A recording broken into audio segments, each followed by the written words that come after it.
Yo, so I'm glad with this particular topic that we're able to catch it as it's developed more. It's not so fresh, so we kind of have a bigger picture of it. But Shannon Sharpe, man, Ooh, dog, the rise and the downfall, something that we commonly talk about on this show. The facts. rise and the downfall. Yo, and my first thing is like, bruh, you too wise to even like when you hear the details of the situation, you're like, bro, you really can't be that dumb. Yeah, you can't. Cause I'm even just talking about from the point of view of let's say he's innocent of anything Yeah, that he's yeah, accused of. yeah. I'm saying even if he's 100% innocent, just the circumstance he was in, you gotta be smarter than that, Yeah, bro. you do. Especially at that level of At that success. level, at that At age, the level and age of success, you have to make the right conscious decisions that bro. you can't be intertwined in that And mess. he's already been through something similar with the chick when he Yeah. worked at Fox back in the day Mm-hmm. that he got in trouble for. Yep. Some restraining order thing. Like, bruh, you already been through this, rose back up. Mm-hmm. You're at the peak of your like you're at the height of your career, Yeah. like your second career, because Yep. you reached high heights as a football player, Hall of Famer. Now you're reaching high heights as a commentator and an analyst, Podcaster. podcaster. You're at the top echelon of that, and you're messing with young chicks doing Yeah. this, like, bruh.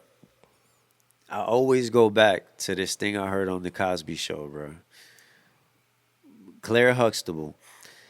She told, I forgot who she told. It might have been Sandra or Vanessa. I think it was one of her daughters that she was talking to.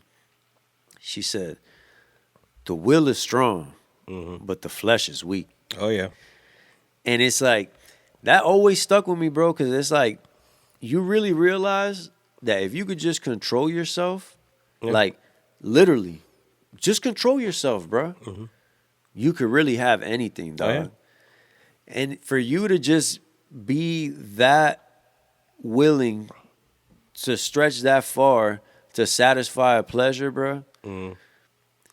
It's like I said, bro, even if he's 100% innocent, like, I'm still looking at him sideways like, dang, I'm disappointed, bro. I thought Yeah. you were smarter than that, you know? And you kind of look into that in your own life, and like that's something we can relate to, despite of his success level, his celebrity, and whatever he's doing. Like you got to really lock it down, and you can't be at the height of your success when everything's going great, you think you're untouchable, and risk it all for something stupid. Nah, facts.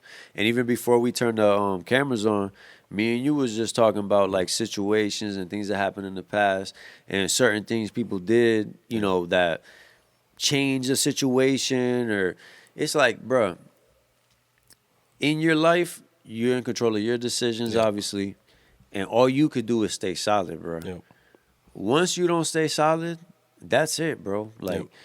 once, yo, your word that them old cliche things they used to say in them gangster movies and them shows we used to watch, bro.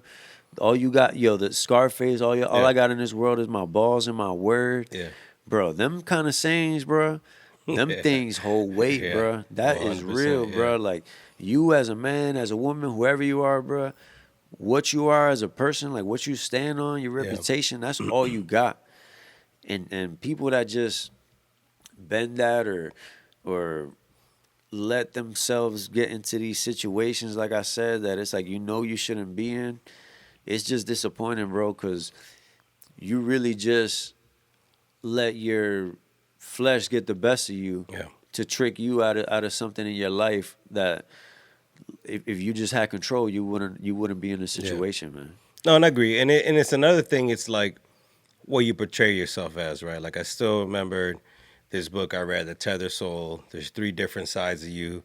The people who you think no, there's the you who people think you are. There's a you who you think you are, and there's a you who really are. Until you align those three, you're not going to be free, and you're not going to be able to avoid these kind of situations. No, you that's know what I mean? facts. So it's like if you're gonna if Shannon Sharpe is that guy and he was openly about it, like I am that guy, like this is what I do, I mess with OnlyFans people like it's open and again, like that's not unexpected. But if you try to portray yourself as somebody, nah, I don't do that kind of, and it comes out, it jeopardizes your whole And then that integrity. clip came out of him talking to Donnell Rollins, like, Donnell, you X amount of years older than this shit. Come on, man. Like, you know this chick is young. You This playing is that. yourself. Like, bro, come on, dog. Like, are you insane? Like, yo, they doubled back and got Yeah. all the receipts on that man because, Yeah, bro, why he you out played here himself. throwing stones in a glass house, dog? And that discredits everything about him being innocent. Like, if you didn't do all that, if you didn't contradict yourself and play yourself and act like you wasn't that person and it comes out you are, now nobody's going to believe you. You know what I mean? Facts. Now no one's going to believe if your intentions were, pure, if you had integrity, if there's things you do and everything is cool and not guilty, but no one's going to believe that now because of the way you acted all the way up until now. Yeah, facts.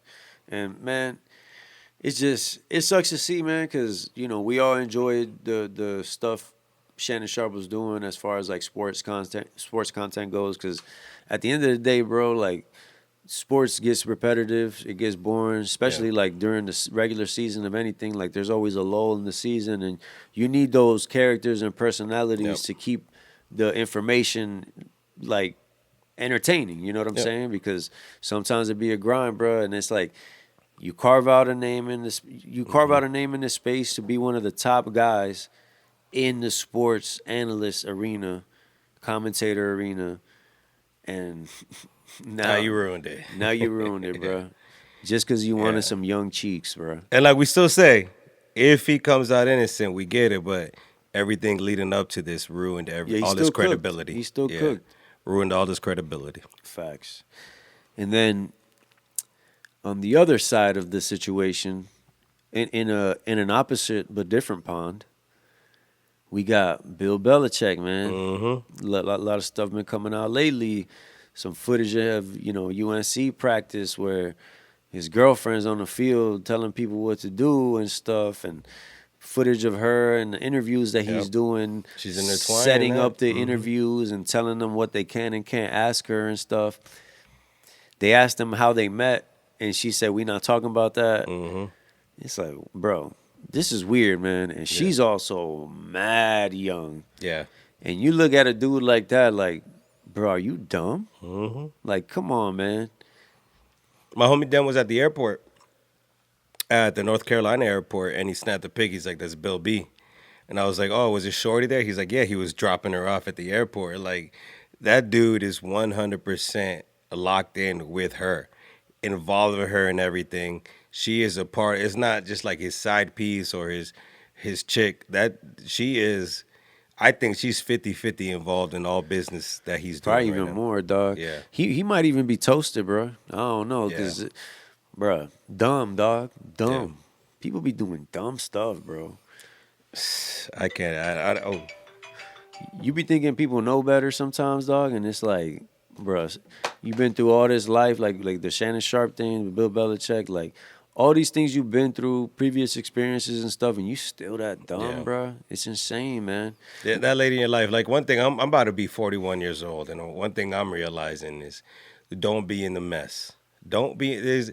You ask for it when you're in a mess, and if you do messy things are gonna come back to you, even if you want it or not. Even if you're guilty or not, even it's pure intentions, it's gonna come back if you're messy. Yep. Stay out of that mess. After 40, stay out of that mess. Nah, facts.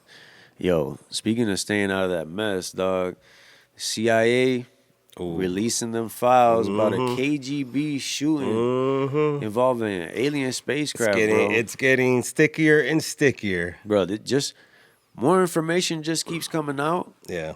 And it's just crazier than the last thing you heard, bro. So this is a report on, oh, man, I had the date here. But now I don't have it. While you look that up, I'll preface it, right? Like, we hold science to a truth, right? Science is science because it hasn't been proven wrong. So all this science we believe leading up to this point is getting proved wrong over and over again. One of the main points is aliens. It's just like we hold science so true that it's like we believe science. There's nothing that can prove it wrong, and then boom, something hits and it's like, damn, how much have we believed that it's not actually 100% factual anymore? Facts. But basically, this happened in 91 around the fall of the Soviet Union. Mm-hmm. Brother, this is insane, man. I'm just going to read one sentence from this PDF, man. And this is literally like on the CIA website, declassified information. First of all, it says the file contains not only many documentary photographs and drawings, but also testimonies by actual participants in the events. One of the CIA representatives referred to this case as a horrific picture of revenge on the part of extraterrestrial creatures, a picture that makes one's blood freeze.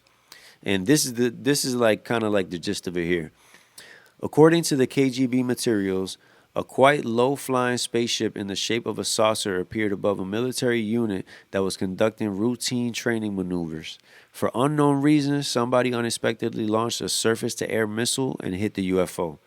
It fell to Earth not far away, and 5 short humanoids with large heads and large black eyes emerged from it. Yo. It is stated in the testimonies by the 2 soldiers who remained alive that after freezing themselves from the debris, the aliens came close together and then merged into a single object that acquired a spherical shape. Bruh. That object began to buzz and hiss sharply and then became brilliant white. In a few seconds, the spheres grew much bigger and exploded by flaring up with an extremely bright light. At that very instant, 23 soldiers who had watched the phenomenon turned into stone poles. Only 2 soldiers who stood in the shade and were less exposed to the luminous explosion survived. I'm telling you. Bruh, and they got photographs, many photographs and drawings of what happened, bro. That's what I'm saying. We believe science for so long, and now everything's contradicting all the science we believe. Insane, bro. Insane. And one thing that I want to get at is that what we touched on in the last episode, the premise of alien movies. Facts. This just didn't come out of nowhere. Where are they getting the lore from in these alien movies and these Marvel movies? Like the way they explain these stones and things from space and how they use stuff to do different things and the science and logic that they use in those movies. It's like, bro, where are you getting this from? Yeah. And then you hear these things come out It actually over existed. the years and things that they seen, and it sounds like the movie stuff, bro. Yep. It's insane. Someone in that writer's room had this information, and they said, hey, this is how the aliens work. Well, a lot of people say that they throw the real stuff in the movie so people would just say, nah, that's Hollywood. Yeah. You know what I'm saying? Like, yo, do something like this in Hollywood so People that just think it, people yeah. just think, oh, man, that's not going to happen, bro. That happened in that Men in Black movie. Yeah. You know what I'm saying? Independence Day. But, hey, literally, and I think we're going to get to the point where more and more information, CIA files are going to be uncovered that's going to contradict everything we ever believed, and we are in that generation of things that are going to happen. Bro, you know another phenomenon that's been uncovered recently by the new generation? Max B. Bruh, I'm seeing on TikTok, bruh. What about Max B? The Max B freestyles and songs are starting to make their resurgence on TikTok. And people are just uploading old Max B mixtape stuff. Wave God. The other day, I seen the freestyle he did on the Out of My System, the Bow Wow beat. Yeah. Bro. And I'm like, looking at the comments, seeing what people was like saying. I'm like, bruh. So is French Montana to Max B as what Fat Joe was a big pun? Facts. That's a great analogy, dog. Great analogy. Because Max was the one, bro. Yeah. Max was like, when you hear Max B, you're like, oh, this dude. Yeah. His nickname, like, that he called himself was the Silver Surfer, bro. And it fit. Like, it was just, bro, it was insane. He was the original wave god, bro. Yeah. He was the first wavy guy. Yeah, for real. You started the whole wave. He literally started the wave. The wave bro. Meaning. Anything that means wave, that's Max B. That's Max B, dog. So I enjoy that he's getting his just due. I believe he's supposed to be out of jail soon. Yeah. So maybe this is like a nice little seeds planted to get people hyped for him to get out of jail. But Bro, Max B had a run, bro. Oh, he did. Max B had a run. He was a French Montana before French Montana, and then French Montana kept that wave thing going. Bro, the whole New York literally just kept going with when Max B started, and like 10 artists ate off of that. Oh, easily, yeah. They literally divided his swag into like 10 Mm-hmm. people, and them 10 people are millionaires just because they rode the wave god, bro. Yep. Hey, yo, it's insane, bro. Shout out Max B, dog. If you ain't listen to Max B, bro, go through that library. Yeah. I promise you're That's gonna why I enjoy still it, love man. that Joe Budden line where he was freestyle. He said, "Leave her the hotel lobby." Learned that from Max B. If y'all want to know something about Max B, learn about the Miami hotel lobby story. Dog, Max B was that guy, dog. He was that guy, bro. But yeah, man, I think that's a good little spot to end it at. To kind of like put a button in that Shannon, Sharpe, and Bill Belichick thing, man. Guys and girls, bro, just be more solid, man. That's literally all you got to do. Be more solid. Be the same way here that you are there, that you are over there. And if you do that, you ain't going to have no issues. It's simple. It's easy. That's all you got to do. That's it. Be more solid and stay butter.